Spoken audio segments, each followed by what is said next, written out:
لڑکا سے بات کر رہی ہے تو وہ لڑکی زنا کر رہی ہے. اگر کوئی لڑکا یہ کام کر رہا ہے تو سمجھ لو وہ بھی زنا کر رہا ہے. اسلام نے اس کو بھی زنا قرار دیا ہے, محمد رسول اللہ نے اس کو بھی زنا قرار دیا ہے. میرے پیارے ساتھیوں, ان تمام چیزوں سے بچتے رہو, ان تمام چیزوں سے بچتے رہو. اور قرآن کہتا ہے وَلَا تَقْرَبُوا الزِّنَا, اور لوگوں زنا کے قریب مت جاؤ, اِنَّهُ كَانَ فَاحِشًا, کیونکہ یہ بہت ہی بری چیز ہے, بہت ہی بری چیز ہے, اتنی بری چیز ہے.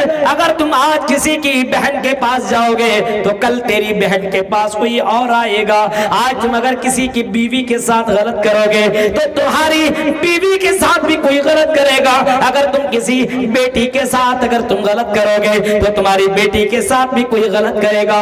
انہو کان فاحشا وساء سبیلا, یہ راستہ بہت ہی برا راستہ ہے, اس وجہ سے اس راستے کو اپنانے کی ضرورت نہیں ہے. اللہ کے نبی فرماتے ہیں اگر تم جوان ہو جاؤ, جوانی کو پہنچ جاؤ, اور جوانی کو پہنچ جانے کے بعد اگر تیرا دل لڑکیوں کی طرف مائل ہونے لگے, اور لڑکیوں اگر تیرا دل لڑکوں کی طرف مائل ہونے لگے, فرمایا تو تم جلدی سے نکاح کرو, جلدی سے شادی کرو.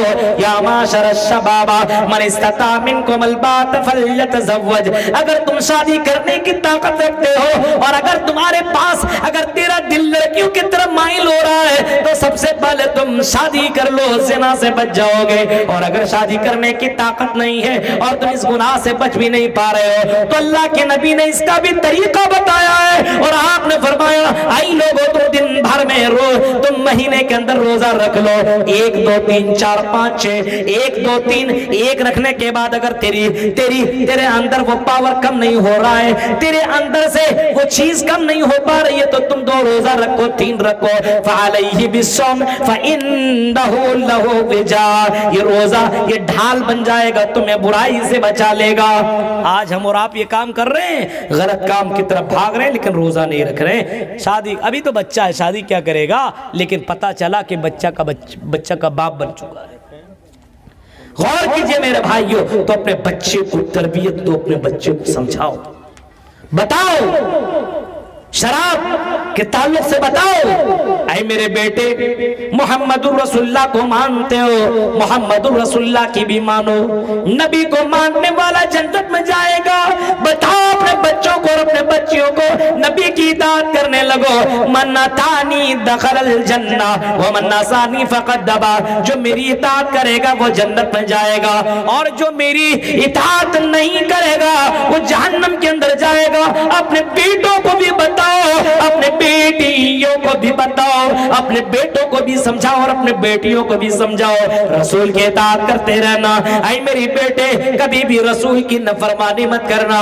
اللہ کے نبی نے شراب حرام کر دی ہے, قرآن نے اس کو حرام قرار دیا ہے. اے میرے بیٹے شراب مت پینا. اگر تم نے شراب پی لیا 40 دن تک تو تیری کوئی عبادت قبول نہیں ہوگی. شراب پینے والا قیامت کے دن جہنم کے اندر ڈالا جائے گا اور اس کو اتنا دردناک عذاب دیا جائے گا. اللہ کے نبی صلی اللہ علیہ وسلم فرماتے ہیں, اللہ کے نبی فرماتے ہیں کہ میں نے جہنم کو دیکھا تو جہنم کے اندر کچھ لوگوں کو میں نے ایسے پایا, وہ کچھ لوگ ایسے تھے جو عورتوں کی شرمگاہ سے بدبودار پانی نکل رہا ہے اور اس بدبودار پانی کو کچھ لوگ پی رہے ہیں اور اس بدبودار پانی کو اپنے گلے کے اندر کر رہے ہیں. میں نے پوچھا جبرائیل امین سے, اے جبرائیل امین کے بتائیے یہ کون لوگ ہیں جو عورت کی شرمگاہ سے بدبودار پانی نکلتا ہوا پانی پی رہا ہے, یہ کون لوگ ہیں؟ حضرت جبرائیل نے جواب دیا تھا یہ وہ لوگ ہیں جو دنیا کے اندر شراب پیا کرتے تھے, جو دنیا کے اندر نشہ کیا کرتے تھے, جو دنیا کے اندر شراب پیا کرتے تھے. غور کرو, شراب پینے والوں اتنی زبردست طریقے سے اتنی زبردست وعید آئی ہوئی ہے اور اتنا ڈینجر عذاب جناب محمد رسول اللہ نے بتایا ہے. شراب پینے والے کی عبادت قابل قبول نہیں, شراب پینے والا جہنم میں جائے گا. اپنے بیٹوں کو سمجھاؤ میرے بھائیوں, اپنے بیٹوں کو تم سمجھاؤ گے نہیں اور بعد میں کہو گے میرا بیٹا شراب پیتا ہے. غور کرو میرے بھائیوں, تصور کرو, اپنے بچوں کی تربیت, تعلیم اور تربیت کے تعلق سے دھیان دو.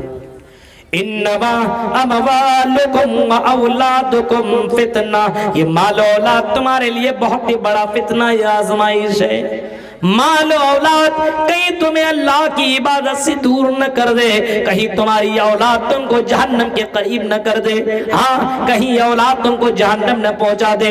کل قیامت کے دن ایک آدمی کو جنت کی سرٹیفکیٹ مل جائے گی اور آدمی جنت کی طرف جانے لگے گا، دوڑ کر کے ایک عورت آئے گی، ایک لڑکا آئے گا یا ایک لڑکی آئے گی اور چیخ کر کے کہے گی اے اللہ اس کو روک لیا جائے۔ اللہ تعالیٰ اس کو روک لے گا اور پھر اللہ تعالیٰ سامنے والے سے پوچھے گا بتاؤ اس کو روکنے کے بارے میں تم نے کیوں کہا، کیا معاملہ بتاؤ۔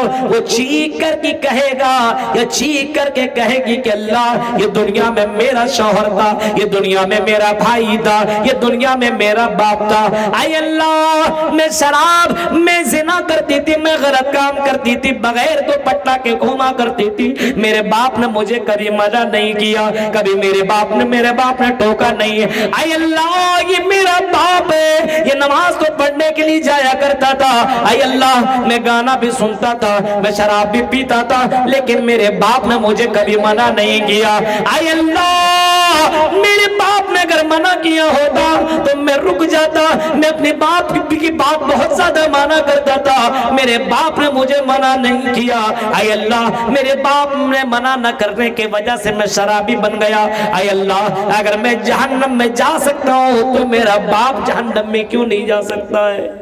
غور کرو میرے بھائی کو، باپ بنے ہو تو ذمہ داری بھی نبھاؤ، اور باپ بنو جیسا بننا چاہیے، محمد رسول اللہ کی طرف بنو، حضرت ابراہیم کی طرف بنو، حضرت عمر فاروق کی طرف بنو۔ میرے بھائی کیوں غور کرو میرے بھائیو، آج ہم اور آپ ماں باپ ہیں لیکن اپنے بچوں کو صحیح تربیت نہیں دے رہے ہیں۔ پیران پیر عبد القادر جیلانی، جس کو پیران پیر کہا جاتا ہے، عبد القادر جیلانی کا واقعہ آتا ہے بچپن کا۔ عبد القادر جیلانی کوفہ جا رہے ہیں پڑھنے کے لیے، تعلیم حاصل کرنے کے لیے، ماں نے اس کو 40 اشرفیاں دی، اے میرے بیٹے جاؤ پڑھنے کے لیے جا رہے ہو، تمہیں یہ کام آ جائیں گے، تمہیں راستے میں تم وہاں رہو گے تو کوئی سامان خرید لینا، کھا لینا، پی لینا۔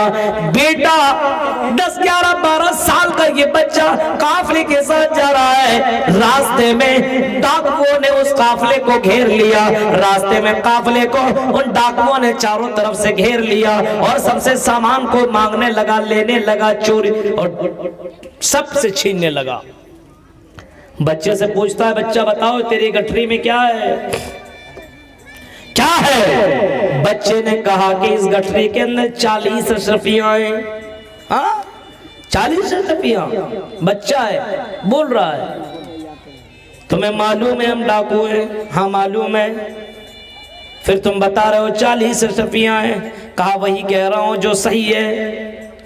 ڈاکوؤں نے اپنے سردار کے پاس لے کر کے گیا عبد القادر کو، اور لے جانے کے بعد اپنے اس سردار سے کہا دیکھو یہ بچہ کہتا ہے اس گٹھری کے اندر 40 اشرفیاں ہیں۔ ڈاکو کی اس سردار نے کہا بچی بتاؤ سچ میں اس کے اندر 40 اشرفیاں ہیں؟ کہا کہ ہاں اس کے اندر 40 اشرفیاں ہیں۔ اس ڈاکو کے سردار نے کہا کہ تمہیں معلوم ہے ہم ڈاکو ہیں اور ہم تمہاری اس اشرفی کو لے لیں گے اور تمہارے پاس کچھ بھی نہیں بچے گا، تم جھوٹ بول کر کے بچ سکتے تھے اور اپنے اشرفیاں بچا بھی سکتے تھے۔ وہ بچہ کہتا ہے اگر میں جھوٹ بول دیتا تو پھر میں اللہ کو کیا جواب دیتا؟ میری ماں نے کہا تھا کہ کبھی بھی جھوٹ مت بولنا، سچ بولنا، اس وجہ سے میں جھوٹ نہیں بول سکتا ہوں، اشرفیاں جائے لیکن میں جھوٹا نہ کہلاؤں۔